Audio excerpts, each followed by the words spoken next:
Okay, hi, I'm Dr. Rajiv. We'll talk about vitamin. Okay, so vitamin term came from the word vital amine. Okay, so vital amine, the term was actually proposed by Max, right? Now, vital amine is actually amine of life, right?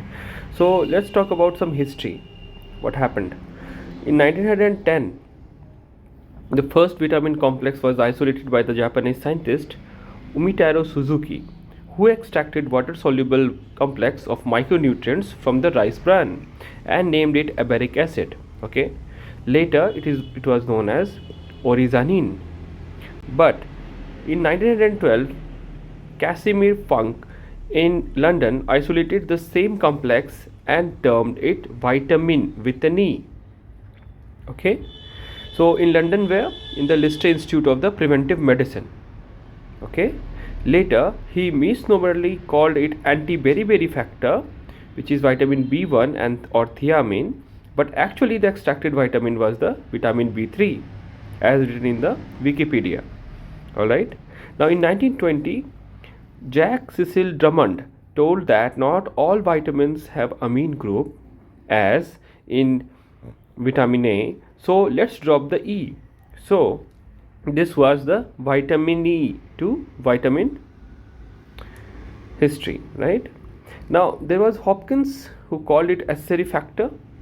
Okay, and we actually know that in 1747 James Lind, a Scottish surgeon, performed the first clinical trial, as it is said that it discovered citrus fruits helped prevent scurvy in his the book Theses on the Scurvy, later adopted by the British Royal Navy in the World Wars also. Now, Nobel Prizes in physiology or medicine, okay, is important because we'll know the importance of discovery of vitamins and people who have got appreciated for their work, right?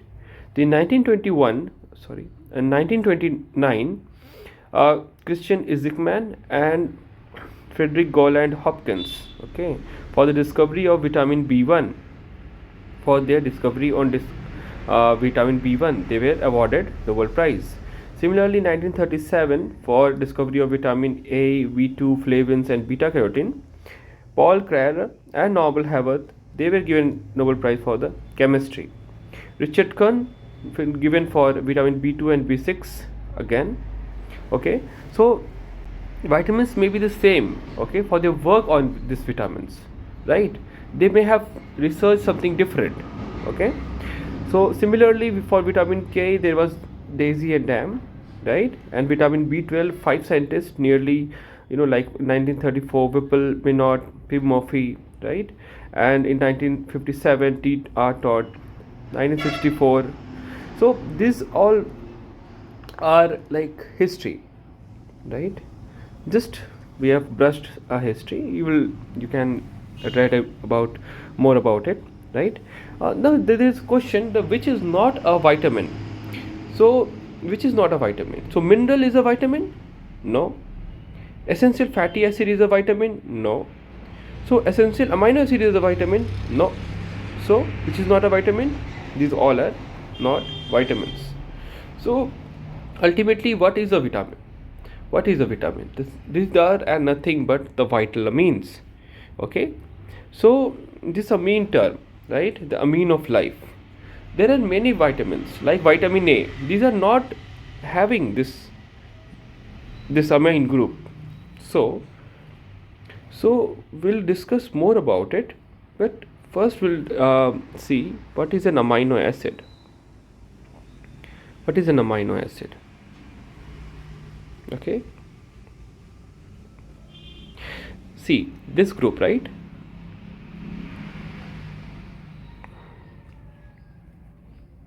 Right, so as the name suggests, this is an acid and this is an amino group. So this is the amine, this is the acid, so hence the amino group.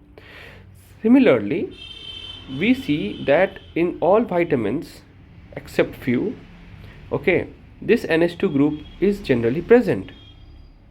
So hence these are even they are essential for life, right?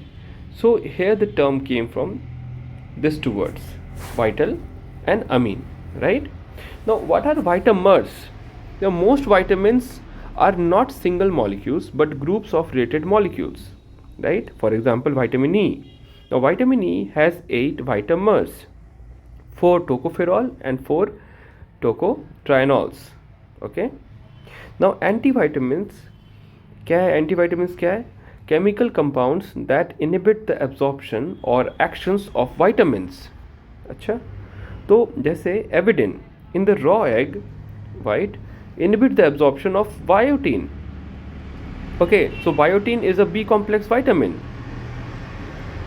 but avidin inhibits its absorption. Similarly, pyrithiamine competitively inhibits the enzyme which is needed for thiamine B1, right? So let's classify the vitamins. Now this is important.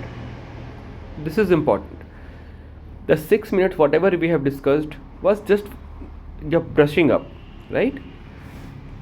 अब पढ़ते हैं classification of vitamin, right? सबसे पहले fat soluble, water soluble, ठीक है?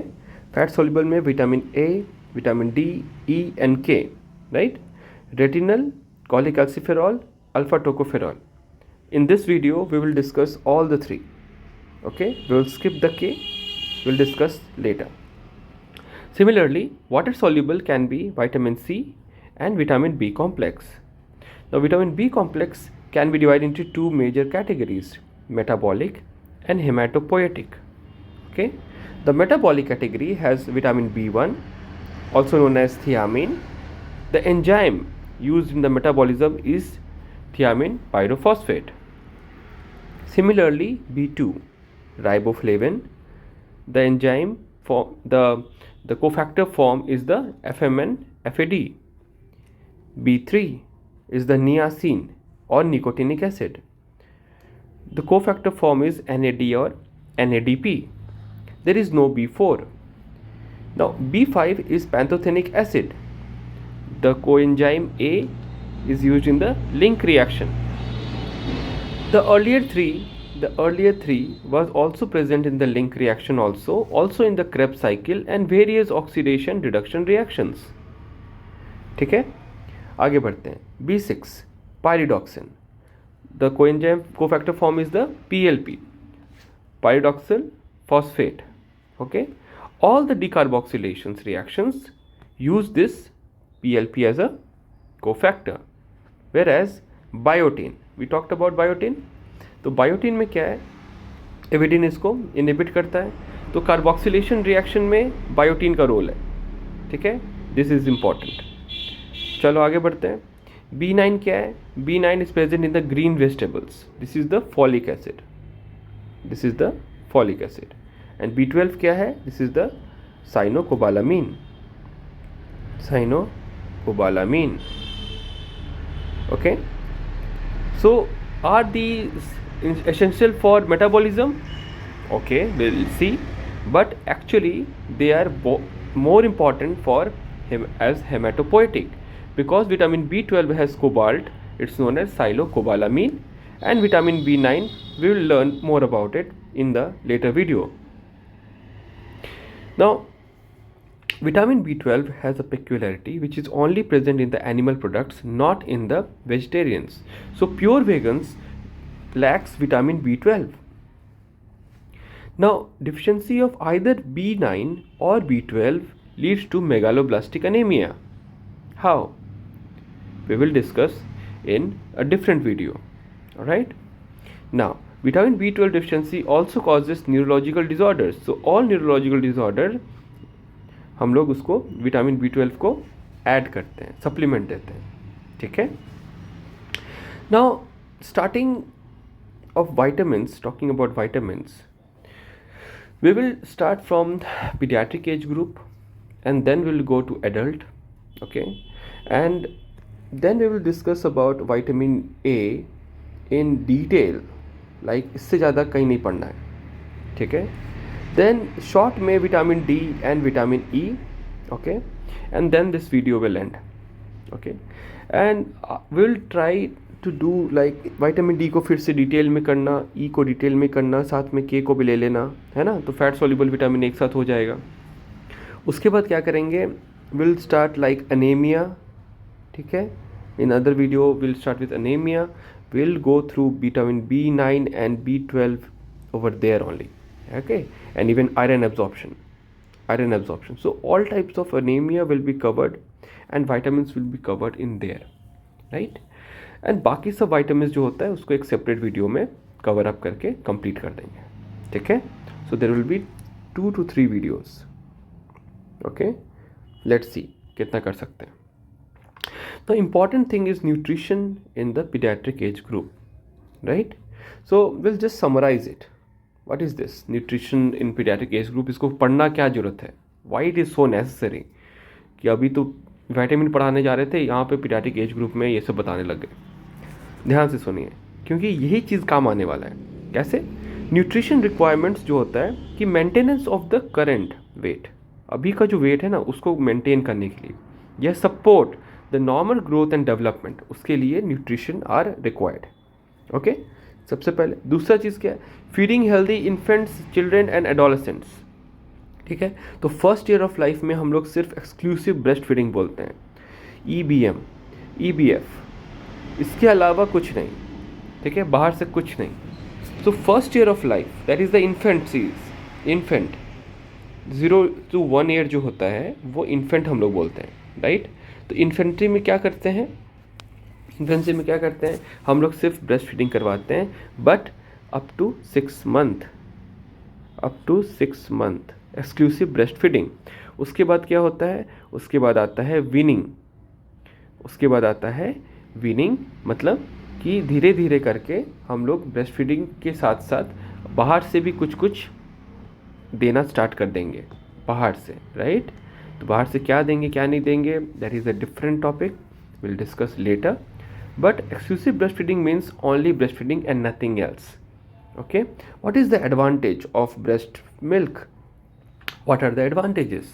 तो उसमें secretary IgA होता है, मदर का एंटीबॉडी होता है IgA, this is the specific antigen targeted antibody which is also anti infective in action. Now IgA is known as the secretory antibody, alright, it is known as the secretory antibody. तो जितने भी secretions होते हैं वहाँ पे IgA निकलता है, तो ब्रेस्ट मिल्क से भी निकलेगा, so ये एक बहुत इंपॉर्टेंट ये बनाएगा, राइट, ओके।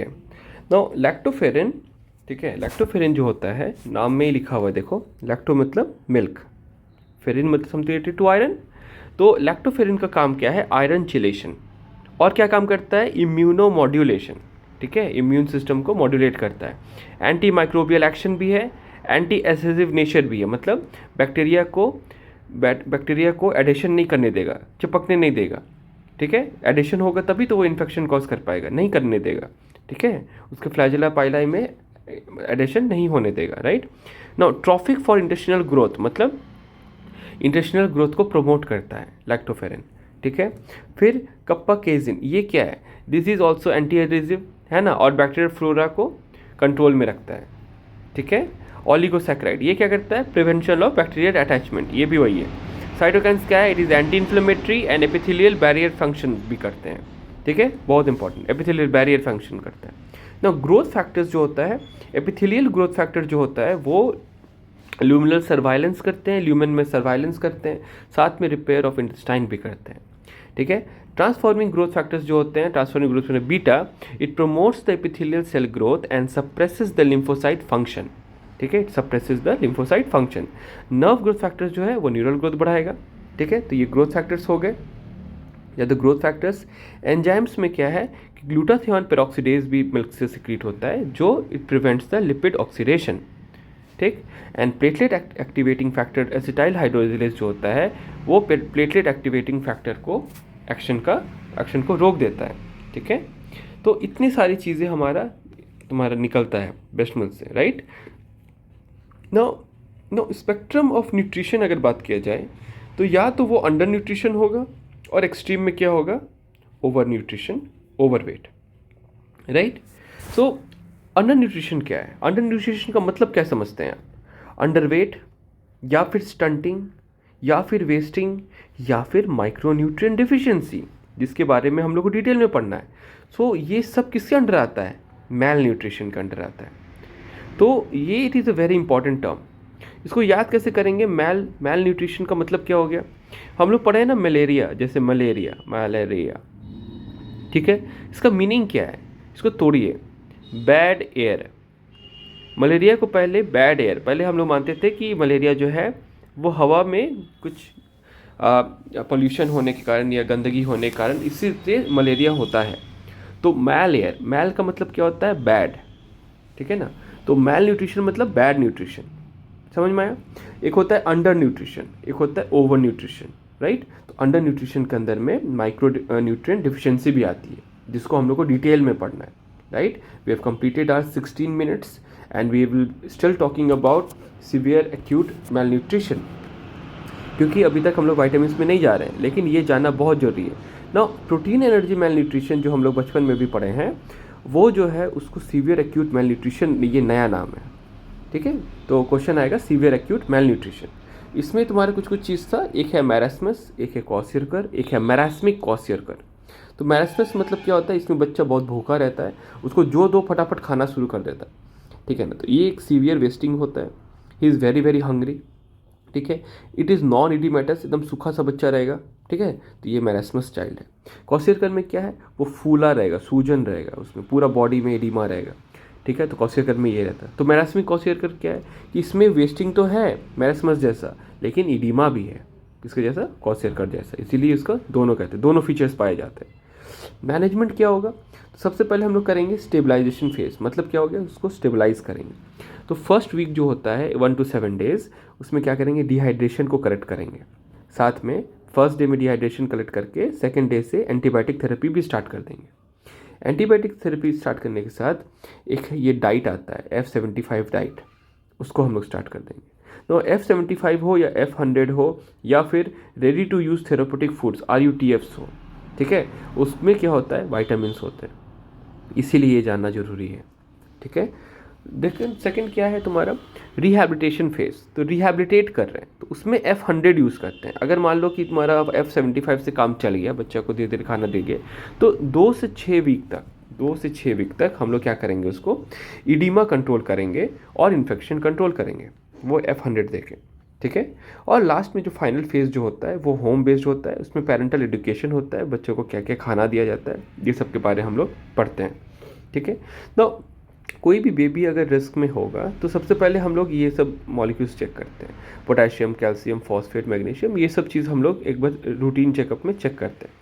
लेकिन जब फीडिंग स्टार्ट होगा, कोई भी फीडिंग स्टार्ट होगा, चाहे आप F75 दे रहे हो या F100 दे रहे हो या फिर RUTFs दे रहे हो, हमेशा उससे पहले ना हमेशा एडमिनिस्टर थायामीन जो है वो हमेशा एडमिनिस्टर किया जाता है 200 to 300 milligram once daily.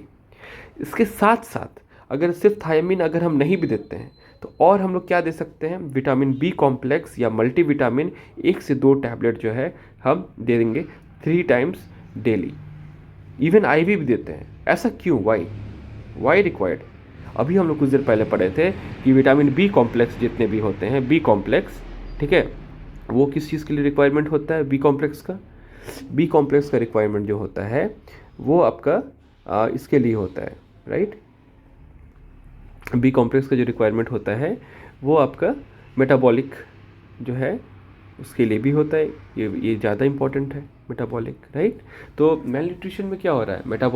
Metabolism कम हो जा रहा है, तो मेटाबॉलिज्म प्रमोट करने के लिए पहले हम कोफैक्टर्स देते हैं, उसके बाद फीडिंग स्टार्ट करते हैं और फीडिंग को फिर इंक्रीज़ करते हैं, और इसी तरह से करते करते हम लोग मॉनिटर करते हैं और उसको हम लोग नॉर्मलाइज करते हैं, ठीक है। तो ये यहाँ से यहाँ तक दैट वाज 20 मिनट्स, जो सबसे पहले जो हम लोग 20 मिनट्स जो डिस्कस किए, यहाँ पे सिर्फ हम लोग basics of nutrition in paediatrics group हम लोग डिस्कस किए। क्यों? क्योंकि इंपॉर्टेंस ऑफ वाइटामिन्स जानना बहुत ज़रूरी है कि आखिर हम लोग इसको पढ़ क्यों रहे हैं। अगर हम लोग जस्ट ऐसे ही स्टार्ट कर देते कि इसका विटामिन ये होता है, इसका मीनिंग ये होता है, तो फिर वो समझ में नहीं आता कि इसका एक्चुअल रोल क्या है, right. So let's begin, we'll start in 5 seconds. Vitamin A, right? तो vitamin A is nothing but all trans retinol. तो रेटिनॉल का मीनिंग क्या है? ऑल मतलब हो गया alcohol group, alcohol group, right. Source क्या है? लिवर, फिश लिवर ऑयल, याद करो लिवर बस याद रखना, ठीक है। Dairy products except the skim milk, skim milk में नहीं होता, ठीक है। Egg yolk, carotenoid from the plants like carrots हो गया, ये हो गया, राइट। तो green and yellow vegetables and yellow fruits, ठीक है, इसमें क्या होते हैं? कैरोटीनॉइड्स, और इसके बारे में हम लोग बहुत डिटेल में पढ़ने वाले हैं। Vitamin A, right. कैरेक्टरिस्टिक क्या हो सकता है विटामिन ए का? क्या होगा? It is a fat soluble vitamin, it is heat stable, destroyed by oxidation and even on drying, right? Bile is necessary for absorption, bile is necessary for absorption, now stored in the liver and protected by vitamin E, जिसके बारे में भी हम लोग detail में पढ़ेंगे कि ये क्या है, विटामिन ई क्या है। It is a very potent antioxidant, ठीक है। उसका नाम क्या क्या है भाई? तो रेटिनॉल जो होता है that is the vitamin A1, 1 microgram is equal to 3.3 international unit, ठीक है। द प्रो विटामिन ए क्या क्या है? Alpha, beta, gamma, this is the carotene और क्रिप्टोजांथिन, ठीक है ना। This has the partial retinol activity. Biochemical reaction में कहाँ कहाँ काम आता है? तो जो हम लोग पहले से जानते हैं वो विजन में काम आता है, but it is as a retinol, मतलब एल्डिहाइड के रूप में वो विजन में काम आता है, ठीक है। उसके बाद क्या आता है? उसमें क्या इंपॉर्टेंट क्या है कि रेटिनॉल जो होता है हम लोग पढ़ेंगे कि synthesis of visual pigments like rhodopsin and iodopsin. तो यहाँ पे जो प्रोटीन होती है वो होता है ऑप्सिन। ऑप्सिन में रेटिनॉल जो है वो रिएक्ट करता है डार्क फेज में और लाइट फेज में, और रोडोप्सिन और आयोडोप्सिन बनाता है, ठीक है। तो इससे इम्पॉर्टेंट, ये तो इम्पॉर्टेंट है, चलो ठीक है, बट मिसलेनियस जो है जो हम बताने जा रहे हैं दैट इज़ मोस्ट इम्पॉर्टेंट, और इसके बारे में बहुत कम लोग जानते हैं। और अभी डिटेल में जितनी भी दवाइयाँ हो गई, जो भी हो गया, जितने भी नए चैप्टर्स अभी बुक्स में आ रहे हैं, स्टार्ट हुए हैं, वो इस मिसलेनियस पे ही आते हैं। मतलब जैसे ग्रोथ ऑफ बोन, राइट, ये तो समझ में आता है, चलो रिप्रोडक्शन में भी काम आता है, डेवलपमेंट में भी काम आता है, इम्यून सिस्टम में भी काम आता है, even epithelial function, very very important, इसमें भी इसका विटामिन ए का बहुत रोल है, ठीक है। बट सबसे इंपॉर्टेंट क्या है? एज रेटिनोइक एसिड, ठीक है, at carboxylic acid, retinoic acid के रूप में it acts as a ligand for specific nuclear transcription factor. अरे सर ये क्या बता दिया आप? Retinoic acid ligand for specific nuclear transcription factor, अच्छा। तो पहले एक बार forms of vitamin A discuss करते हैं, फिर धीरे धीरे हम लोग आगे बढ़ेंगे। तो what is the storage form? Storage form is retinyl palmitate, ठीक है। विजन में किस तरह से यूज़ करते हैं? एल्डिहाइड के फॉर्म में, रेटिनॉल। और फिजियोलॉजिकली जो इंपॉर्टेंट है, जिसके बारे में हम डिटेल में बताएंगे, that is the retinoic acid, जिसको हम लोग इग्नोर कर देते थे, नहीं जानते थे, कम जानते थे इसके बारे में, ठीक है। अभी तो बहुत डिटेल में बात करें, क्योंकि रेटिनोइक एसिड जो होता है वो जीन लेवल पे काम करता है, ठीक है। We know what is a gene? Gene is the part of chromosome, right. Gene is the part of DNA, right, and DNA is a part of chromosome, right. These are the एक segment है, gene क्या है? एक segment है, ठीक है ना। An alternate form of gene is called allele, okay, उसको हम लोग एलील बोलते हैं। एक जीन का एक फंक्शन है, तो उसका जो कॉन्ट्रेरी फंक्शन होगा दैट इज द एलील, ठीक है। रेटिनॉइड्स क्या है? ये टर्म क्या है? ऑइड्स का मतलब क्या होता है? लाइक, ठीक है, मतलब natural and synthetic compounds of retinoic acid, ठीक है ना। These are the retinoids. Now हम लोग एडीएम, फार्माकोकाइनेटिक्स में एडीएम ही पढ़ते हैं, एब्जॉर्प्शन, डिस्ट्रीब्यूशन, मेटाबॉलिज्म, एलिमिनेशन। यहाँ हम लोग एडीएमएस पढ़ रहे हैं। एडीएमएस का मतलब क्या हो गया? Absorption, distribution, metabolism and storage, ठीक है, कि विटामिन ए का स्टोरेज क्या होता है। एलिमिनेशन उतना इम्पॉर्टेंट नहीं है, ठीक है, स्टोरेज इज़ वेरी इंपॉर्टेंट। और हम लोग पढ़े थे ये स्टोर किस तरह से होता है? स्टोरेज रेटिनल पैल्मिटेट के फॉर्म में होता है, ठीक है। तो एब्जॉर्प्शन में क्या है? Absorption is like preformed vitamin A esters के फॉर्म में या प्रो विटामिन ए कैरोटीनॉइड्स के फॉर्म में एब्जॉर्ब होता है, ठीक है। It depends on the presence of adequate amount of lipid and protein within the meal. अगर मील में लिपिड और प्रोटीन कम रहेगा तो विटामिन ए का एब्जॉर्प्शन कम होगा, ठीक है। तो अगर किसी बच्चे को या इंसान को, right, like lipid malabsorption syndrome है, ठीक है ना, मैं सिंड्रोम ऐसे लिखता हूँ।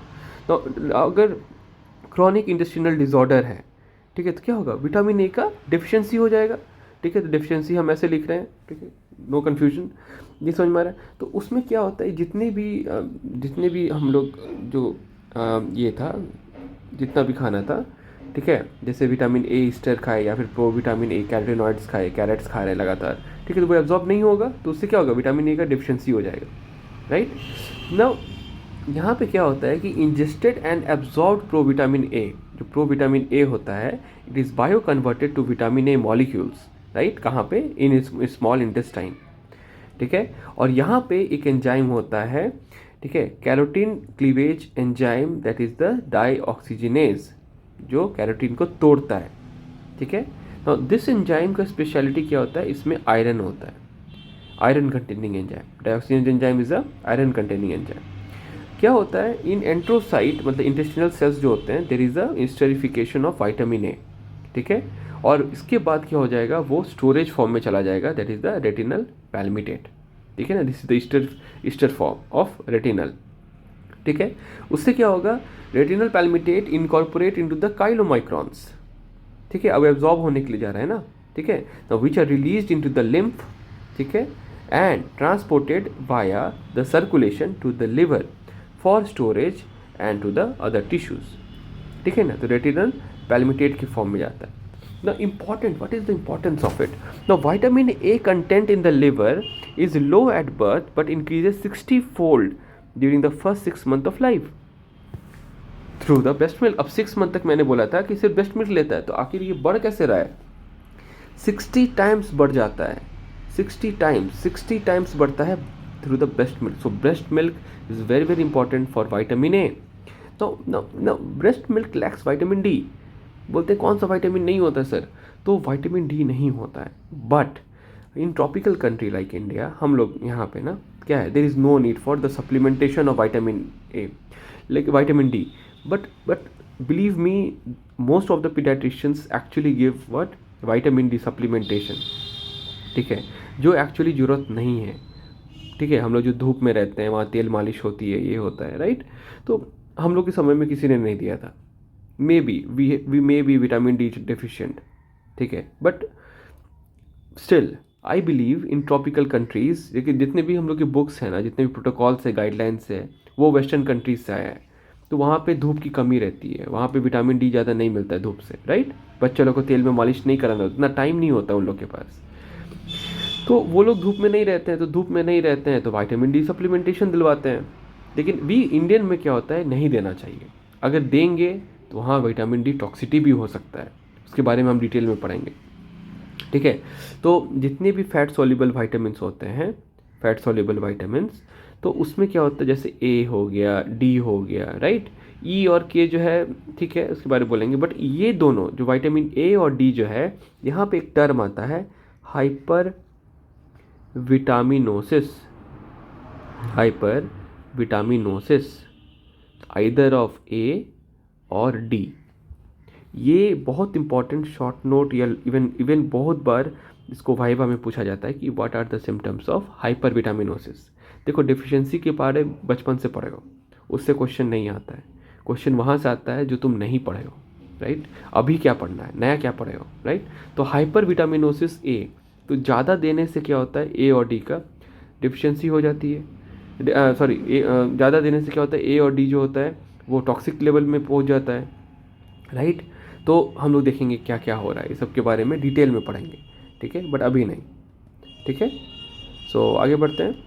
नाउ स्टोर्ड विटामिन ए, ठीक है, stored vitamin A is released from the liver into the circulation. अब मान लो कोई स्टोर्ड है तो क्या होगा, तो वो रेटिनॉल फॉर्म में क्या करेगा, specific binding protein, that is the retinol binding protein से वो बाइंड करेगा, ध्यान से सुनिएगा, रेटिनॉल बाइंडिंग प्रोटीन से बाइंड करेगा, which binds to the thyroid hormone transporter protein. Sir vitamin A पढ़ाते पढ़ाते थायराइड में क्यों चले गए, अरे भाई साथ में काम करता है, देखो ध्यान से देखो। तो retinol bound to its specific binding protein, retinol binding protein which binds to the thyroid hormone transporter protein. Now उसको क्या कहते हैं, what is the name of it, sir नाम बताइए सर, ट्रांस थायराइड का थायर आ गया, रेटिन का मतलब जो रेटिनॉल जो अभी हम लोग पढ़े उसका रेटिन आ जाएगा, तो transthyretin. This is very very important, very very very important. तो ये जो कम्प्लेक्स बनता है, it delivers both retinol as well as thyroid hormone to the tissue. मतलब जहाँ पे रेटिनॉल वहाँ पे थायराइड हार्मोन, जहाँ विटामिन ए वहाँ पे थायराइड हार्मोन, ये रिलेशन देखो अभी बना के निकाले। ठीक है, आगे बढ़ते हैं। ये this is a very typical cheese. Plasma, normal plasma level कितना होता है रेटिनॉल का, this is the sir data कि ये इन्फेंट में होता है, ये ओल्डर चिल्ड्रन एडल्ट में इतना होता है। ठीक है, ये तो ये मगअप करना पड़ेगा। इम्पॉर्टेंट क्या है कि malnutrition particularly protein deficiency can cause vitamin A deficiency. मतलब प्रोटीन डेफिशिएंसी के कारण विटामिन ए डेफिशिएंसी भी होता है। How, why? क्योंकि जो रेटिनल ट्रांसपोर्टर प्रोटीन जो होता है उसका क्या हो जाएगा, डिफिशिएंसी हो जाएगा। जिसको अगर प्रोटीन डिफिशिएंसी होगा उसको ये प्रोटीन डिफिशिएंसी भी हो जाएगा, रेटिनल ट्रांसपोर्टर प्रोटीन का भी। ठीक है, लेकिन अगर हम लोग still like dietary vitamin A देते हैं, ठीक है ना, even in the absence of retinal binding protein, तो vitamin A is transported to the tissues via chylomicrons and completely elevates the symptoms of vitamin A deficiency. ठीक है, मतलब vitamin A का डिफिशिएंसी को वो तो ठीक कर देगा, ठीक है, बट जो एक्चुअल जो प्रोटीन डिफिशिएंसी होती है जिससे ये पूरा ट्रांसपोर्टर काम करता है, राइट। और ये जो ट्रांसथायरेटिन के बारे में अभी हम लोग डिस्कस भी किए थे, ट्रांसपोर्टर प्रोटीन के बारे में, इससे तुम्हारे उसके पूरे मेटाबॉलिज्म में असर पड़ता है, इरेस्पेक्टिव ऑफ हम विटामिन सप्लीमेंटेशन दे रहे हैं कि नहीं, right. But still vitamin A के सिम्टम्स जो होते हैं वो ठीक हो जाते हैं। तो इन developing countries like India, right? The subclinical or even clinical zinc deficiency can cause increase of the vitamin A deficiency. मतलब क्या हो रहा है, प्रोटीन डेफिशिएंसी हो गया है ना, protein deficiency, protein energy mail nutrition वाला जो प्रोटीन डेफिशिएंसी था, या जिंक डेफिशिएंसी था, या इवन आयरन डेफिशिएंसी था, तो इसमें क्या होता है, इसमें तुम्हारा विटामिन ए का डेफिशिएंसी हो जाता है। ऐसा क्यों? तो दिस इज़ एन हाइपोथेसिस। तो ये हाइपोथेसिस मैंने बनाया एक रिसर्च पेपर पढ़ के। क्या है कि डाईऑक्सीजनेज जो है, dioxygenase it is an iron containing enzyme. ठीक है ना, होता क्या है कि आयरन डिफिशिएंसी एनीमिया इंडिया में बहुत कॉमन है। ठीक है ना, आयरन डिफिशिएंसी एनीमिया इंडिया में बहुत कॉमन है, इंडियन गर्ल्स वोमेन में बहुत जल्दी पाया जाता है। और इम्पॉर्टेंट क्या है कि इसीलिए हम लोग आयरन सप्लीमेंटेशन स्कूल गर्ल्स में भी देना स्टार्ट कर दिए हैं। इवन आयरन फॉलिक एसिड जो है, ठीक है, विटामिन B9, इसको हम लोग प्रेगनेंसी के समय में देते हैं, स्टार्ट कर देते हैं, राइट। कि आप प्लान कर रहे हैं प्रेगनेंसी का, तो चलो iron and folic acid start कर दीजिए, right. But the most important thing is, देखो जिंक डेफिशिएंसी जो होता है ना, उससे आयरन डेफिशिएंसी भी होता है, ये दोनों साथ में काम करता है, जिंक और आयरन। तो जहाँ पे जिंक डेफिशिएंसी होगा वहाँ पे आयरन डेफिशिएंसी भी होगा। ठीक है, और अभी हम बताए थे कि डाईऑक्सीजनेज जो था उसमें क्या चाहिए था, it is an iron containing enzyme, तो आयरन डिफिशिएंसी हो गया। तो आयरन डिफिशिएंसी हो गया तो क्या हुआ कि इस आर्टिकल में एक्चुअली लिखा हुआ था कि zinc and article works together. तो ये जो स्टेटमेंट है, ये जो स्टेटमेंट यहाँ लिखा है कि इन डेवलपिंग कंट्रीज लाइक इंडिया, सब क्लिनिकल और clinical zinc deficiency can increase the risk of vitamin A deficiency. कैसे कि जिंक डिफिशिएंसी से क्या हुआ, आयरन डिफिशिएंसी हुआ, और आयरन डिफिशिएंसी से क्या हो गया, और डाईऑक्सीजन डिफिशिएंसी हुआ, तो डाईऑक्सीजन डिफिशिएंसी से क्या हुआ, विटामिन ए डिफिशिएंसी। ठीक है, यहाँ से कोरिलेट कर सकते हैं आप। नाउ द मोस्ट इंपॉर्टेंट चीज़ क्या है कि what is the function and mechanism of action of vitamin A, ये इंपॉर्टेंट है। Okay, half an hour is over, 35 minutes and we are studying about vitamin A. Now, vitamin A is required throughout the life cycle, beginning with the embryogenesis. So, vitamin A is necessary for even embryogenesis, right? Retinoic acid के form में बताए थे। Now, except for this role in the vision as retinol, the pleiotropic actions of this micronutrients include many systemic functions as retinoic acid, जिसके बारे में हम बोल रहे थे, that are mediated at the gene level, right? Now ये क्या होता है, ऑल ट्रांस रेटिनोइक एसिड जो होता है वो लाइगेंड के रूप में काम करता है, और जो रेटिनॉइड रिसेप्टर्स होते हैं उसके नाम क्या है, RXRs and RARs, these are the receptors, retinoid receptors. Now when an RAR is activated by the presence of retinoic acid, it combines with the R X R. तो उससे क्या होता है, हेट्रोडाइमर का फॉर्मेशन होता है। R X R A R that is activated in the presence of retinoic acid, और it forms bond with R X R. तो ये जो हेट्रोडाइमर जो होता है, it binds to the target genes with specific recognition sites. क्या होता है, स्पेसिफिक रिकॉग्निशन साइट में जाके बाइंड कर जाता है। ठीक है, तो जीन लेवल पे कैसे काम करे समझ में आ रहा है। ये डायमर है, ये हेट्रोडाइमर जो होता है ना, ये काम करता है। ठीक है, this is very very important, ये नया चीज़ है।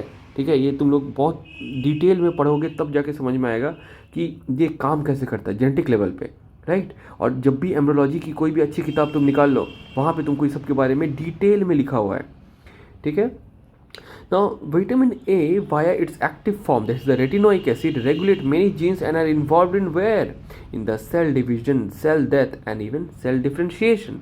ठीक है ना, इवन ऑन्कोलॉजी डिपार्टमेंट में आजकल देखा जा रहा है कि इसके बारे में बहुत चर्चे हैं, राइट। तो this is a new thing, right.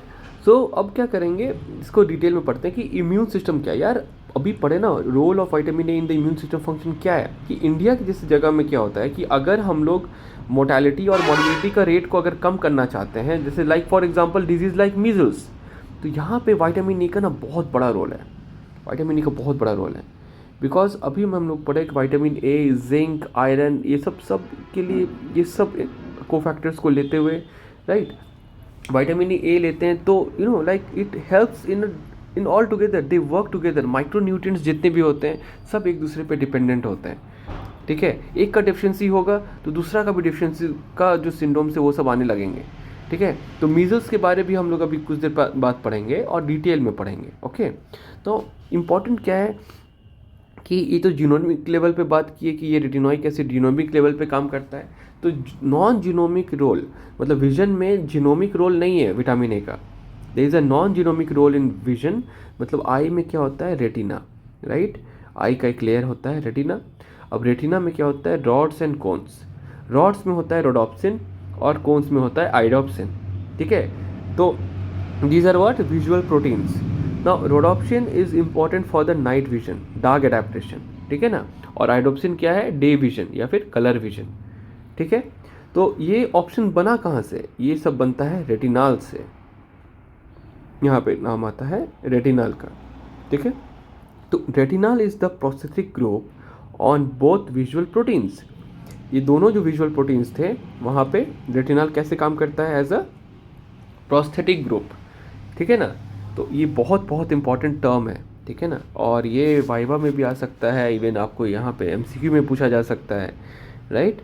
तो role of mechanism of vitamin A action in vision क्या है भाई, कि it is based on the ability of vitamin A molecule to photo isomerise. मतलब फोटो आइसोमेराइज का मतलब क्या है कि आखिर काम कैसे करता है, तो फोटो आइसोमेराइज करता है मतलब change shape when expose to light. ठीक है, thus in the dark low intensity light isomerises the rhodopsin prosthetic group. ठीक है, टू 11 सिस को 11 ऑल ट्रांस में कन्वर्ट कर देता है। ठीक, तो उससे ये जो कन्वर्जन हो गया सिस ट्रांस में, जो आइसोमेरिज्म में जो कन्वर्जन हो गया, तो उससे क्या होगा, it generates an all, it is an electrical signal बनाता है, right, which is transmitted by the optic nerve. ठीक है ना, to the brain and result in the visual sensations. Okay, so this is very very important. ठीक, तो हम लोग ये चीज़ पढ़े हैं ना, विटामिन ए का इफेक्ट्स क्या है, कि डेफिशिएंसी में क्या होगा, एक्सेस में क्या होगा। एक्सेस में बताए थे हाइपरविटामिनोसिस के बारे में। ठीक है, तो अब इसको पढ़ते हैं डिटेल में, राइट। तो ऑन डेफिशिएंसी होता है nyctalopia, photophobia, xerophthalmia and Bitot spot with even hyper pigmentation. ठीक है, इस तरह के म्यूकस फोल्ड्स मतलब ये दिखने स्टार्ट हो जाएंगे आपको, प्लेक्स है ना, इस तरह के प्लेक्स आपको दिखना स्टार्ट हो जाएंगे। तो these are the Bitot spots. Conjunctivitis होगा, केराटोमेलेसिया होगा। सर ये सबको थोड़ा सा मीनिंग समझा दिए ना सर। देखो निक्टेलोपिया जो होता है, ये टर्म जितने भी है, ये मतलब ये नाइट, ये यही चीज़ है, नाइट ब्लाइंडनेस। निक्टेलोपिया मतलब नाइट ब्लाइंडनेस, ब्लाइंडनेस। ठीक है, फोटोफोबिया मतलब क्या हो गया, फोटो मतलब लाइट, फोबिया मतलब fear, fear of light, fear of light. ठीक है, ज़ेरोफ्थैल्मिया का मतलब क्या होता है, ज़ीरो मतलब देखो ज़र, ज़र ऑफ्थैल्मिया मतलब, ज़र मतलब होता है ड्राई, ऑफ्थैल्मिया मतलब होता है आई, तो ड्राई आई। ठीक है, पाइटोट स्पॉट तो नाम दिया गया है, राइट। कंजंक्टिवाइटिस मतलब क्या है? Inflammation of conjunctiva, inflammation of conjunctiva, ठीक है। केराटोमेलेसिया क्या है? केराटो मतलब कॉर्निया, मतलब कॉर्निया, कॉर्निया। मेलेशिया मतलब क्या होता है? Weak, weak cornea. तो वीक कॉर्निया जब होता है तो उसमें क्या होता है कि ब्लाइंडनेस होने का चांस बढ़ जाता है। How, we will discuss in detail, ठीक है। आगे बढ़ते हैं। अब क्या होता है, अपार्ट फ्रॉम ये विजन का पार्ट हम लोग पढ़ते हैं कि डिफिशियंसी, विटामिन ए का डिफिशियंसी से ये सब आई में चेंजेस होते हैं। उसके अलावा एपिफाइजियल बोन में फॉर्मेशन में भी फॉल्ट होता है, ठीक है। इवन जो स्किन और म्यूकस मेम्ब्रेन का जो है वो केराटिनाइजेशन हो जाता है, ठीक है।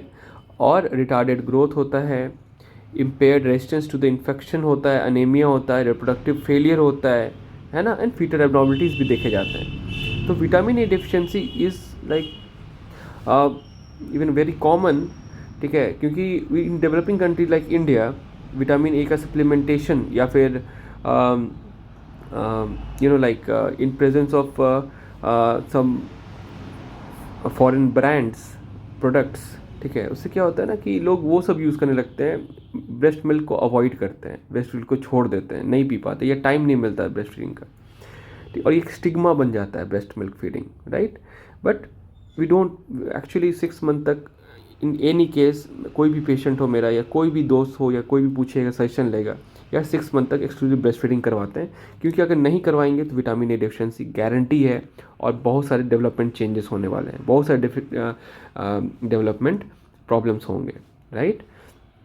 ऑन एक्सेस में क्या होता है, ज़्यादा हो जाने से क्या होगा, देर विल बी एनोरेक्सिया, ठीक है ना, slow growth, drawing and cracking of the skin, enlargement of the liver and spleen, है ना, हेपेटोस्प्लिनोमेगाली जो बोलते हैं हम लोग ये term, swelling and pain of the long bones, है ना, ब्रोन फ्रेजाइल हो जाता है, फूल जाता है, राइट। इंट्राक्रेनियल प्रेशर भी बढ़ जाता है। तो फॉन्टेनल्स में क्या होगा, फॉन्टेनल्स जो छोटे छोटे बच्चों में ये जो पॉइंट होता है तो वो उसमें तुम फील कर सकते हो कि इंट्राक्रेनियल प्रेशर बढ़ा हुआ है, ठीक है ना। एलोपेसिया, हेयर लॉस होता है, ठीक है। और ये टर्म आता है कैरोटीनीमिया, ठीक है, मतलब ब्लड में कैटेनॉइड्स बढ़ जाएंगे, उसका मेटाबॉलिज्म नहीं हो पा रहा है, तो पूरा स्किन जो होता है वो येलोइश ऑरेंज हो जाएगा और बहुत सारे बहुत सारे फीटल एबनॉर्मलिटीज़ भी होने लगते हैं, ठीक है। No, vitamin A in the national immunisation schedule India में क्या है, ठीक है, फॉरेन का नहीं, इंडिया में क्या, फर्स्ट डोज जो होता है वो 9 मंथ में दिया जाता है मीजल्स वैक्सीन के साथ में, ठीक है। तो कितने सारे डोजेस मिलने चाहिए प्रोफाइलैक्टिक, कितने सारे डोज हम विटामिन ए का देंगे बच्चों लोग को, तो 9 डोजेस देते हैं till 5 year of age, 9 doses till 5 years of age. देखो 6 मंथ तक बताए थे ना, 6 मंथ तक 60 फोल्ड बढ़ जाता है, कैसे, ब्रेस्ट मिल्क से। लेकिन 9 मंथ में क्या होता है, मीजल्स का जब वैक्सीन देते हैं, ठीक है, तो हम लोग क्या करते हैं, 9 मंथ में सबसे पहला डोज देते हैं, उसके बाद मिनिमम गैप ऑफ 6 मंथ तक, 6 मंथ का इंटरवल में हम लोग 5 साल तक देते हैं, ठीक है ना। टोटल 9 देना है, पहला 9 मंथ में दिए, ठीक है, उसके बाद 15 मंथ में देंगे, उसके बाद ऐसे करके 6 मंथ का गैप में हम लोग 9 टाइम्स देंगे, ठीक है, स्कूल जाने से पहले तक, ठीक है, क्योंकि स्कूल जाएगा बच्चा, पढ़ेगा, आँख में उसको प्रेशर पड़ेगा, पढ़ने लगेगा, है ना, टैबलेट मोबाइल देख रहा है, आजकल के बच्चे लोग तो बचपन से ही मोबाइल ये सब देख रहे हैं, तो आँख में जोर पड़ता है, right. So it is very important. Vitamin A कैसे सिरप दिया जाता है, तो सिरप है तो स्पून से देंगे, है ना, तो या फिर एक कोई डिस्पेंसर होता है जो बोतल के साथ में मिलता है उससे देंगे, ठीक है। तो आधा स्पून अगर देंगे तो वो 1 लाख यूनिट होता है, अगर एक पूरा चम्मच देंगे तो 2 लाख यूनिट होता है, ये जानना इंपॉर्टेंट है, ठीक है। तो क्योंकि 9 मंथ पे 1 लाख यूनिट दिया जाता है, ठीक है, तो हाफ दिया जाता है, और उसके बाद जितने भी डोजेस होते हैं, जो 8 डोजेस होते हैं, उसमें 2 लाख यूनिट्स देते हैं। तो फर्स्ट डोज जो होता है वो आधा रहता है, ठीक है।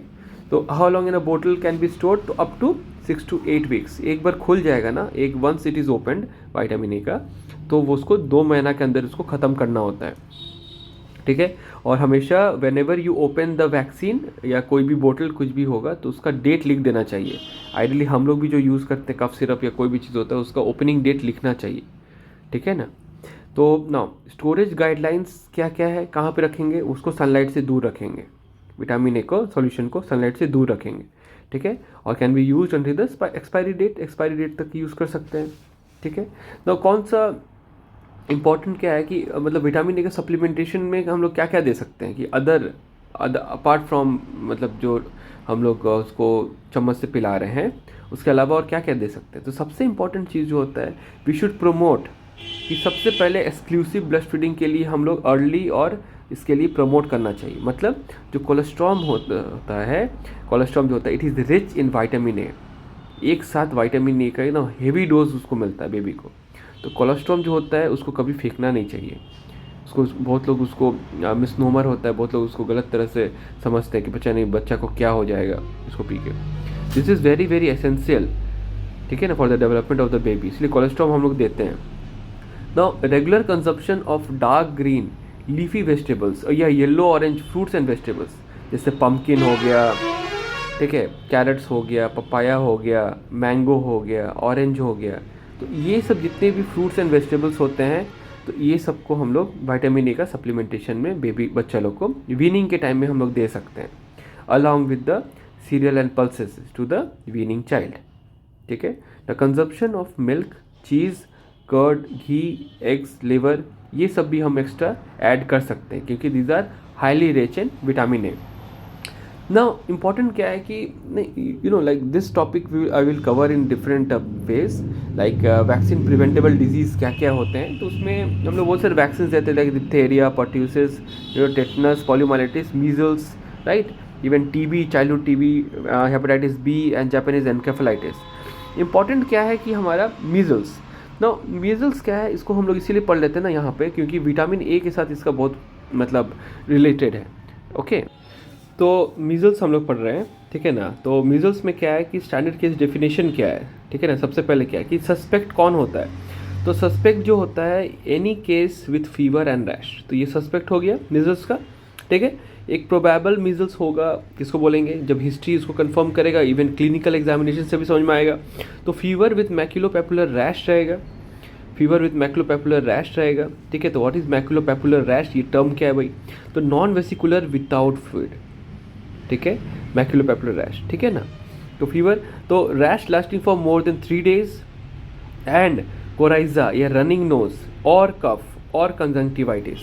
मतलब एक तो रैश रहेगा, रैट इज द, ठीक है, एसेंशियल फैक्टर, उसके साथ में कोराइजा भी हो सकता है, कफ भी हो सकता है या कंजंक्टिवाइटिस भी हो सकता है, ठीक है। और कंफर्म्ड केस क्या होगा, कंफर्म्ड है at least 1/4-fold increase in the antibody titre, या फिर isolation of the measles virus as such, या फिर presence of measle specific IgM antibody in the blood, या फिर the case is link to the epidemiological, मतलब lab confirm case. मतलब क्या हुआ कि हम लोग बोलते हैं मीजल्स आउटब्रेक, तो नीकू हो गया, पीकू हो गया, वहाँ पे किसी एक बच्चा को अगर मान लिया मीजल्स हो जाता है तो हम लोग मानते हैं आसपास सारे बच्चे को हो गया है, ठीक है ना।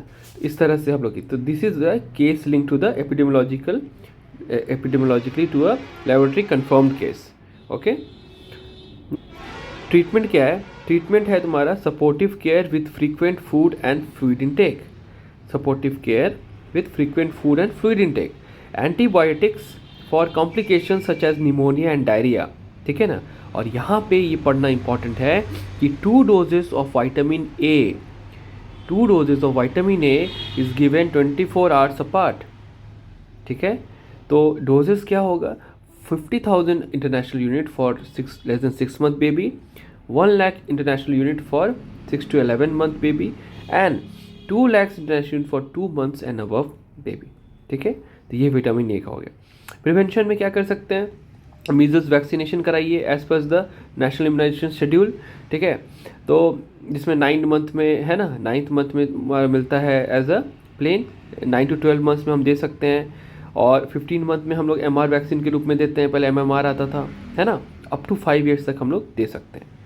अच्छा, इसको जो वैक्सीनेशन मिलता है तो राइट अपर आर्म में ही क्यों मिलता है, लेफ्ट में क्यों नहीं मिलता है, तो एक हम लोग टर्म यूज़ करते हैं मेंटेन यूनिफॉर्मिटी, ठीक है, कि हर बच्चा को एक ही जगह पढ़ना चाहिए। और दूसरा क्या है कि हेल्प द सर्वेयर्स, जो सर्वे करते हैं उनको वेरीफाई करना है कि इनको मिला है कि नहीं मिला है, ठीक है। ये हो गया हमारा इम्पॉर्टेंट मीजल्स के बारे में, ठीक है। मीजल्स शॉर्ट में बता दिए। अब विटामिन ए वापस, ठीक है। तो विटामिन ए का रिकमेंडेड डेली अलाउंस क्या है, RDA का मतलब क्या होता है, रिकमेंडेड डेली अलावेंस। मतलब ये डिपेंड करता है, it is expressed as retinol activity equivalents RAE, ठीक है, मतलब 1 माइक्रोग्राम ऑल ट्रांस रेटिनॉल, ठीक है, this is the retinol activity equivalent. Infants में कितना होता है, 400 to 500 माइक्रोग्राम, 3 मतलब 0 to 1 year, right. Now 3 years तक में क्या होगा, 300, that is the requirement. 4 to 8 में 400, 9 to 13 में 600, इतना किसी को याद रहने वाला है नहीं। मैन या 14 to 18 ईयर्स के ऊपर अगर कोई मेल होगा तो उसको कितना, 900, ठीक है। फीमेल अगर वोमेन 14 to 18 या फिर ये रहेगा तो 700। प्रेगनेंसी में बढ़ जाता है 750 to 700, है ना। लैक्टेशन में इतना रहता है, लैक्टेशन में हाईली रिक्वायरमेंट ऑफ विटामिन ए, क्योंकि मदर बेबी के पास जा रहा है ना डायरेक्टली, तो मदर को रिक्वायर्ड है ज़्यादा, है ना, मदर को डबल ज़रूरत है। तो नॉर्मल कितना चाहिए लगभग फीमेल को, 700, तो लगभग उसको हम लोग डबल कर दिए, है ना, डबल से थोड़ा सा कम है बट बस याद करने के लिए, ठीक है। What is the tolerable upper limit, ये नहीं कि ज़बरदस्ती जितना मैंने खिलाते हुए चले गए, ऐसा नहीं होता है, राइट। तो 3000 माइक्रोग्राम तक हम मतलब बॉडी इसको ओके करता है।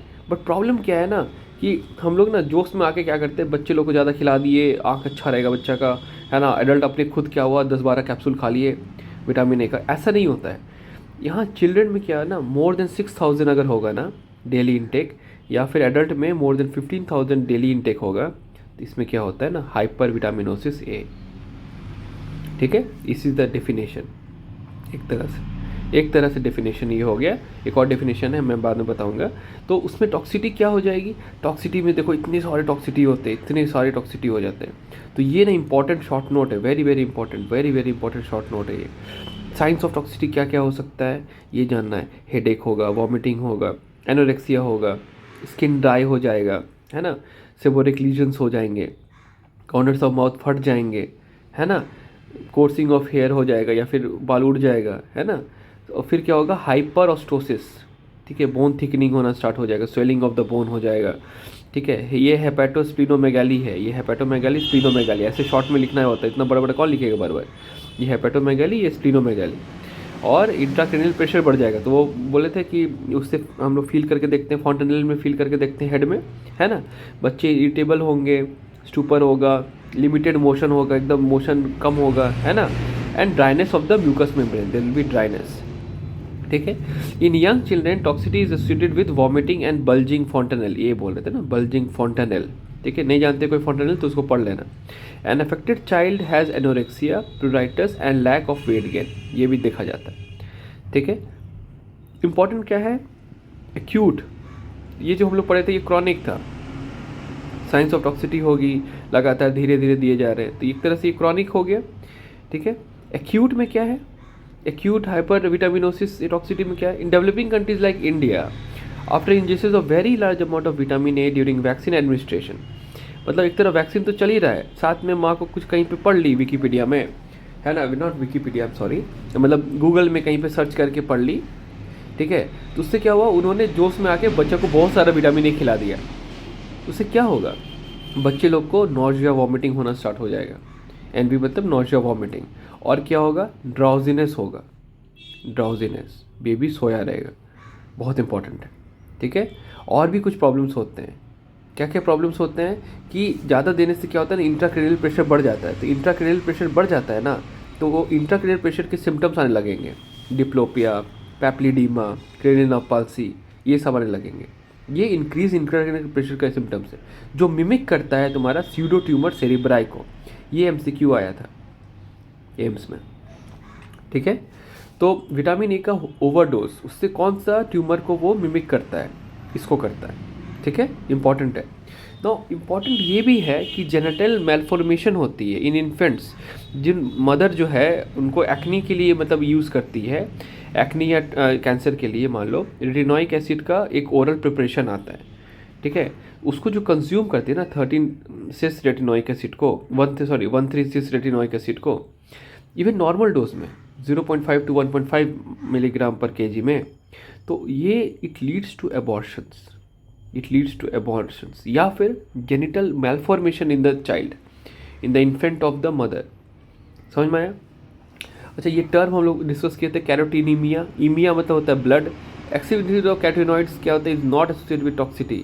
ये चीज़ इंपॉर्टेंट क्या है कि कैरोटीन जो होता है, जो मतलब गाजर, एक साथ क्या हुआ, गाजर तुम 10 किलो मतलब लेके घर में ले आए और रोज़ गाजर का ही खाना बन रहा है, उससे क्या होगा ना, उससे टॉक्सिटी नहीं होगा कि विटामिन ए बहुत ज़्यादा बढ़ जाए, क्योंकि एंजाइम तो कांस्टेंट है ना, इतना ही एंजाइम जितना बॉडी में रहेगा उतना ही कैरोटीन टूटेगा। तो अल्टीमेटली क्या होता है ना, येलो डिस्कलरेशन हो जाता है, जॉन्डिस जैसा हो जाता है। ये वेरी वेरी इंपॉर्टेंट, जॉन्डिस को ये मिमिक करता है। Yellow discolouration of the skin but disappears when the intake is reduce. जैसे ही तुम्हारा कैरेट खाना बंद कर दिए, कैरेट को उठा के बाहर फेंक दिए, तो क्या हो जाएगा, नहीं खाएगा, खाना नहीं बनेगा, तो क्या होगा, येलो डिस्कलरेशन अपने आप चला जाएगा। ठीक है।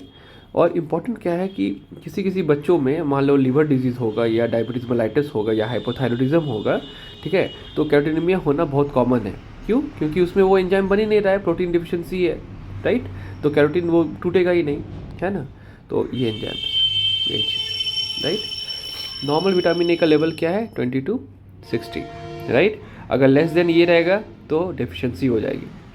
डेफिशिएंसी में सबसे इंपॉर्टेंट क्या देखा जाता है, ज़ेरोफ्थैल्मिया और वाइट और स्पॉट। तो इम्पॉर्टेंट क्या है कि हम लोग ये दोनों चीज़ के बारे में तो बचपन में पढ़ते हैं, मतलब बहुत बार पढ़े हैं इसको, डिटेल में पढ़े हैं, लेकिन प्रॉब्लम क्या है ना, हम लोग कभी वाइट और स्पॉट को प्लेक्स भी बोले थे, लेकिन क्या है ना कि एपिथेलियल फंक्शन के बारे में ना हम लोग ज़्यादा डिस्कस नहीं करते हैं। सबसे इम्पॉर्टेंट यही है। अगर पैथोलॉजी से पूछोगे तो उसमें ये सब चेंजेस आते हैं, मैं इसको डिस्कस नहीं कर रहा हूँ। ठीक है। एपिथेलियल फंक्शंस के कारण इंटेस्टाइन में क्या होता है, इसमें पैथोजन का अटैक होता है, डायरिया के फॉर्म में वो दिखा सकता है। रेस्पिरेटरी सिस्टम में वो ब्रोंकियल ऑब्स्ट्रक्शन के रूप में दिखा सकता है, because that is accumulation of pathogens. ठीक है ना। और क्या होता है, जितने भी डक्ट्स होते हैं, जैसे वहाँ पे पैनक्रियाटिक डक्ट हो गया, सलाइवरी डक्ट हो गया, ठीक है, या रीनल पेल्विस हो गया, यूरेटर हो गया, वेजाइनल या एपिथेलियम हो गया, ये सब होता है। उसमें क्या होता है, स्क्वामस मेटाप्लेसिया हो जाता है। ठीक है, स्क्वामस मेटाप्लेसिया, उससे क्या होता है ना, इन्फेक्शन का चांस बढ़ जाता है, बहुत सारे इन्फेक्शंस हो जाता है। ये है उसका मतलब रीज़न कि इन्फेक्शन क्यों बढ़ता है विटामिन ए का डेफिशिएंसी से, ये इसीलिए बढ़ता है, स्क्वामस मेटाप्लेसिया। यूरिनरी ब्लैडर में अगर एपिथेलियम में कोई प्रॉब्लम होगा तो वहाँ हीमोचूरिया होगा, इन्फेक्शन होगा तो पायूरिया होगा, पस निकलेगा, ब्लड निकलेगा, है ना, due loss of epithelial integrity loss होने का। ठीक है। स्किन में क्या होगा, ड्राई स्केली हाइपर केराटोटिक्स पैचेस आ जाएंगे, ठीक है, जो तुम्हारा आर्म्स, लेग्स, शोल्डर, बटक्स, ये सब में दिखेगा, राइट। तो इंपॉर्टेंट क्या है कि आई लीजन्स में क्या क्या होंगे, ठीक है, अभी कुछ पहले हम लोग डिस्कस किए थे, बट ये इंपॉर्टेंट है कि 2 साल से पहले आई में कोई चेंजेस नहीं दिखते हैं, रेयर कभी कोई एक्सेप्शन केस हुआ तो दिखेगा, बट 2 साल से पहले आई में कोई चेंजेस नहीं दिखेंगे। An early symptom is delayed adaptation to the dark. ठीक है, रात में अचानक दिन लाइट से अचानक डार्क में गया तो दिखना ही मतलब पूरा धीरे धीरे हो रहा है, तो विटामिन ए की कमी हो गई, राइट, तो उससे पता चल जाएगा। Later causes night blindness due to absence of retinal in the rhodopsin. तो जब एक बार ख़त्म ही हो जाएगा तो क्या होगा, अचानक से तुम्हारा जब लाइट से डार्क होना है या डार्क से लाइट होना है, तो अचानक से लाइट अगर आएगा तो क्या होगा, फोटोफोबिया होगा, उसको प्रॉब्लम होगा, क्योंकि तुरंत उसको जो चेंज होना था वो चेंज नहीं हो पा रहा है क्योंकि रेटिनल की कमी है। ठीक है। साथ में जो कॉर्निया होता है, कॉर्निया का काम क्या है, it protects the I from the environment, also it is important for light refraction. जो रिफ्रैक्शन होता था, जो लाइट का रेज अंदर जाते थे तो ट्रांसपेरेंट होता है कॉर्निया, तो यहाँ पे ये हुआ। प्रॉब्लम क्या हो गया, in early vitamin A deficiency cornea keratinises, keratin deposition होता है, and it becomes opaque, it is susceptible to infection and forms dry scaly layers of cells. इसी को हम लोग बोलते हैं xerophthalmia, dry scaly layers of cells जो बना देता है ना, this one ancestral to infection हो गया, ओपेक हो गया, है ना, कॉर्निया केराटिनाइजेस, इसको बोलते हैं ज़ेरोफ्थैल्मिया। इन लेटर स्टेजेस उसी में इन्फेक्शन होगा और लिम्फोसाइट क्या करेंगे, इन्फिल्ट्रेट करेंगे, जिससे कॉर्निया क्या हो जाएगा, रिंकल्ड हो जाएगा, कॉर्निया क्या हो जाएगा, wrinkled. Now this degenerates irregularly, irreversibly, right. और कॉर्निया क्या होता है, वीक हो जाता है। तो जब ये वीक हो जाता है तो ये इसको हम लोग बोलेंगे केराटोमेलेशिया। ठीक है, और इसी से ब्लाइंडनेस होता है। ठीक है, बाद में जाके यही ब्लाइंडनेस कॉज करता है। The pigment epithelium is the structure element of the retina.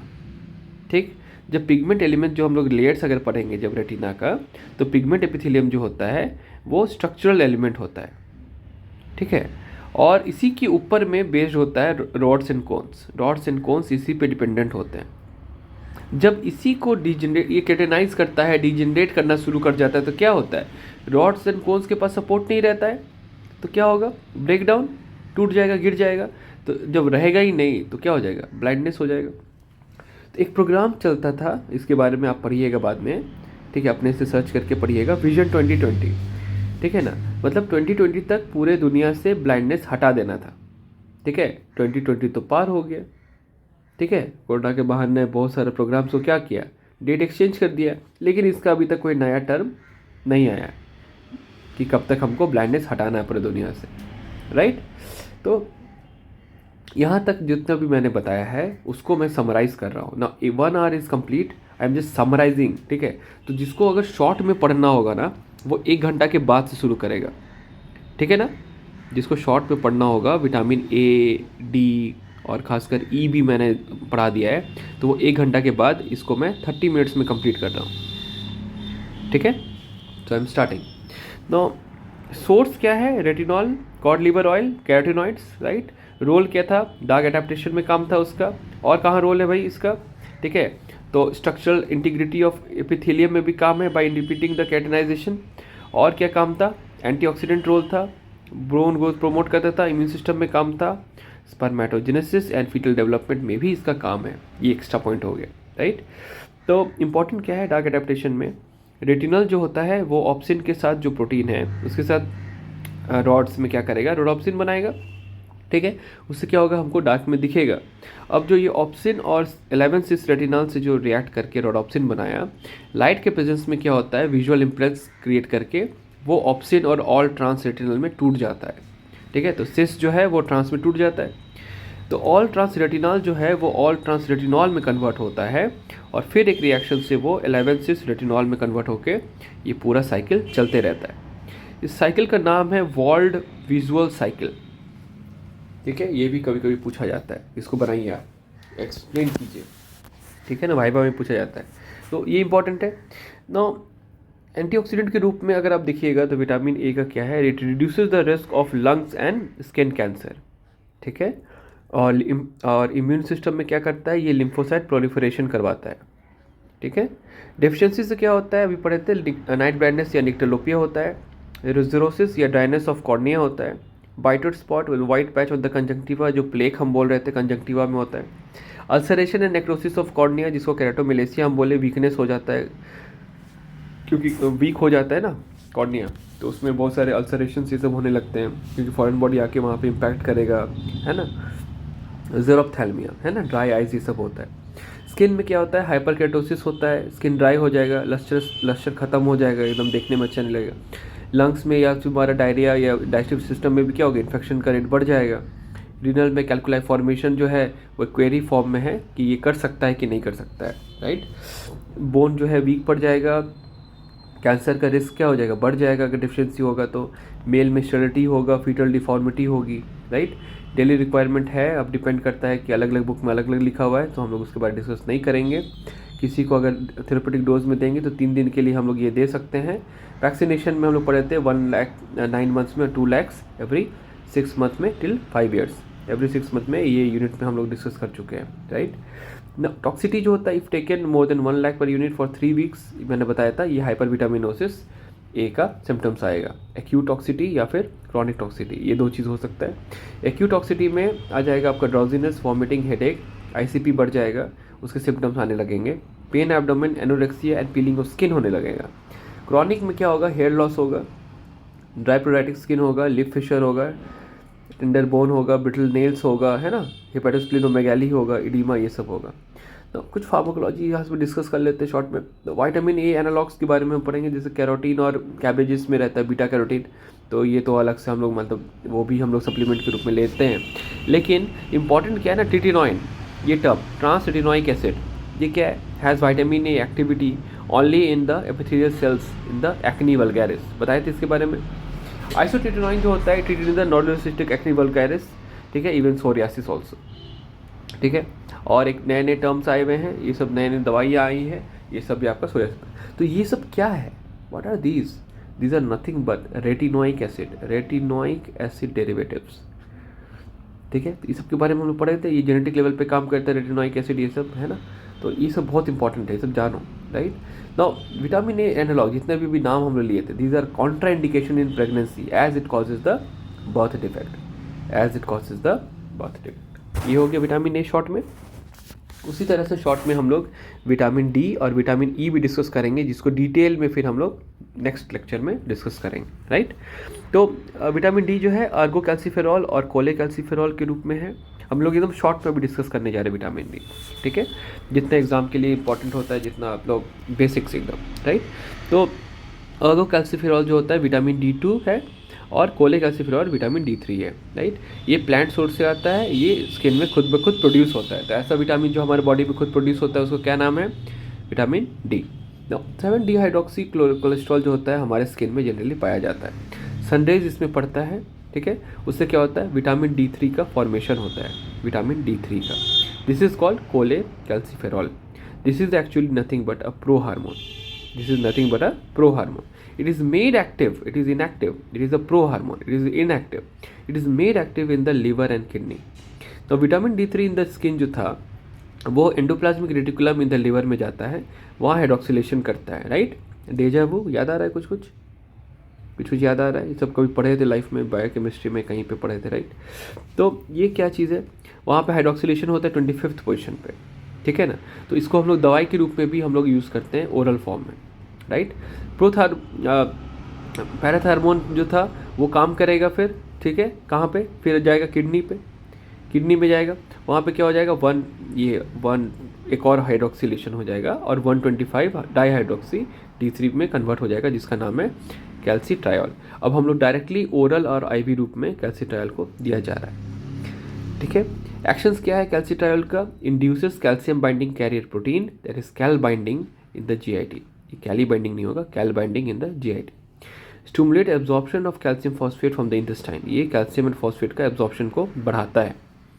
Bone desorption करवाता है, मतलब बोन से ब्लड में, ठीक है, कैल्शियम और फॉस्फेट को बढ़ाता है। तो इम्पॉर्टेंट क्या है, जैसे इंसुलिन का क्या काम था, इंसुलिन ब्लड से ग्लूकोज को हटाता है, इन ब्लड, ठीक है। तो इन ब्लड क्या कर रहा है, इंसुलिन ग्लूकोज को हटाता है। उसी तरह कैल्सीटोनिन का क्या काम है, ब्लड से कैल्शियम को हटाता है, ठीक है। तो बढ़ाता कौन है, इंसुलिन का अगेंस्ट काम कौन करता है, ग्लूकागॉन, और कैल्सीटोनिन का कौन काम करता है, PTH, इवन विटामिन D, ये इंपॉर्टेंट है, ठीक है ना।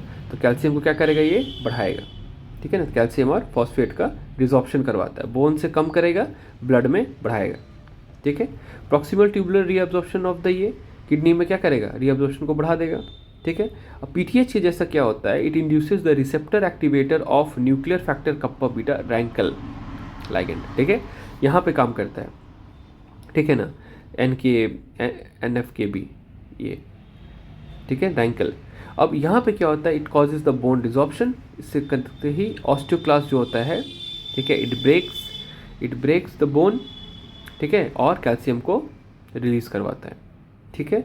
अलग से विटामिन D के प्रिपरेशंस क्या क्या हो सकते हैं, तो हम लोग कैल्सीफेरॉल सब डिस्कस किए थे। कैल्सीफेरॉल जो है ग्रेन्यूल्स के फॉर्म में रहते हैं, ओरल फॉर्म में दे सकते हैं, ठीक है, IM में भी बना के दे सकते हैं, बट मेनली हम लोग ओरल देते हैं, ओरल कैल्शियम और विटामिन D3 का सप्लीमेंट, कैल्शियम विटामिन D3 का सप्लीमेंट ऐसे करके देते हैं हम लोग, ये है ना, राइट। जैसे पूछो बॉस आप कौन सा ब्रांड यूज़ करते हो अपने पेशेंट्स के लिए, तो हम कैल्सीमैक्स 500 देते हैं, कभी कभी खुद भी खा लेते हैं, इट इज़ वेरी गुड। तो लेज़ी फील हो रहा है, लिथार्जी फील हो रहा है, तो एक टैबलेट खा लिए अपना, है ना, 3-4 दिन खा लिए, इस तरह से, राइट। सो 1 मिलीग्राम जो होता है वो 40 international units of vitamin D उसमें रहता है। डेली रिक्वायरमेंट जो होता है वो 200 to 400 होता है। तो स्किन में एक्चुअली बन जाता है ना, इसीलिए 45 मिनट्स तक हम लोग एट अ स्ट्रेच हम लोग मान लो ब्रिस्क वॉकिंग करते हैं, तो उसमें अगर सनलाइट के प्रेजेंस में कर रहे हैं, सनलाइट के प्रेजेंस में, तो ऑटोमेटिकली हमारा बॉडी उसको बना ले रहा है। पर हम लोग करते क्या है ना कि जब सन में जाते हैं तो हम लोग पूरा कवर होके जाते हैं, तो कवर होने से लाइट पड़ ही नहीं रहा स्किन में, राइट। This is important. अब इम्पॉर्टेंट क्या है, कैल्सीट्रायोल।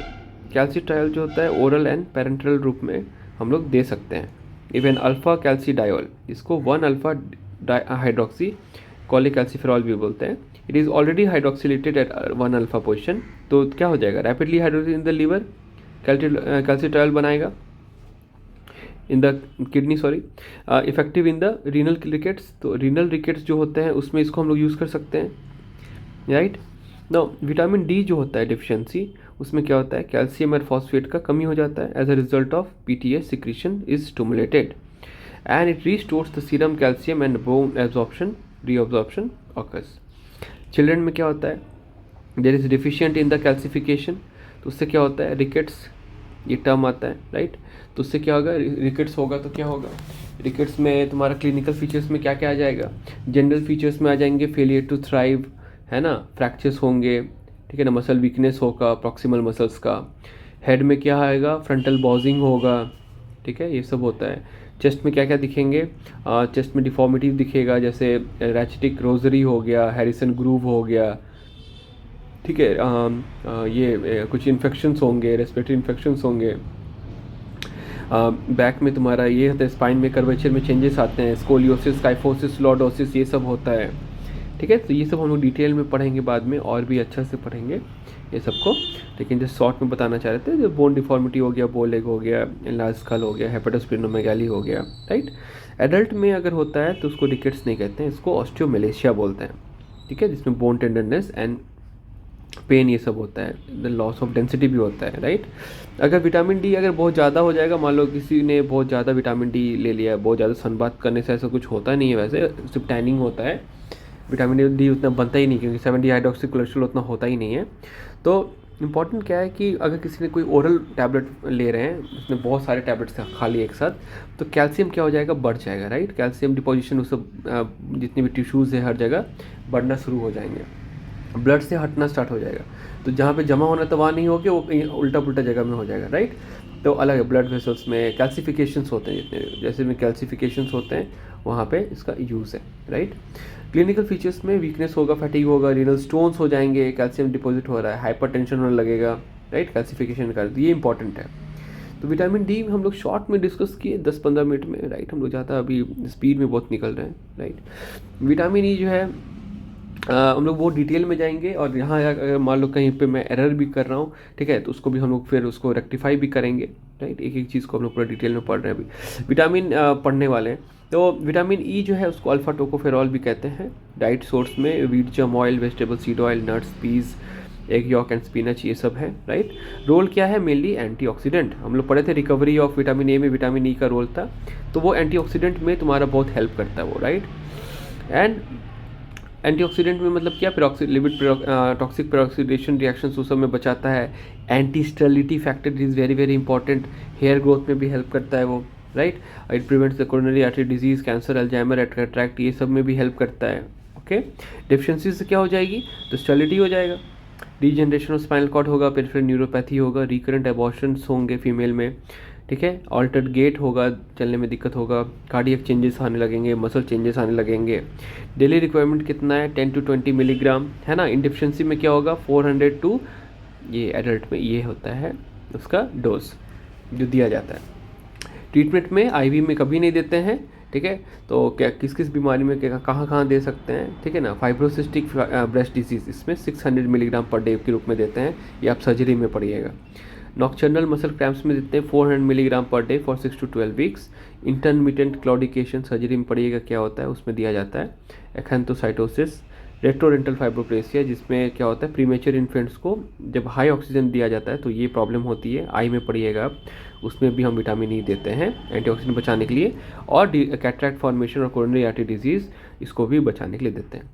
सो नियरली 15 मिनट्स में हम लोग 3 वाइटामिन को डिटेल में पढ़े, डिटेल मतलब शॉर्ट में पढ़े, सॉरी, ADE, राइट। तो I am ending this lecture now, ठीक है। अब जो अगला लेक्चर होगा उसमें हम लोग और डिटेल में हम लोग बात करेंगे। So let's see in the part 2, okay, Tata.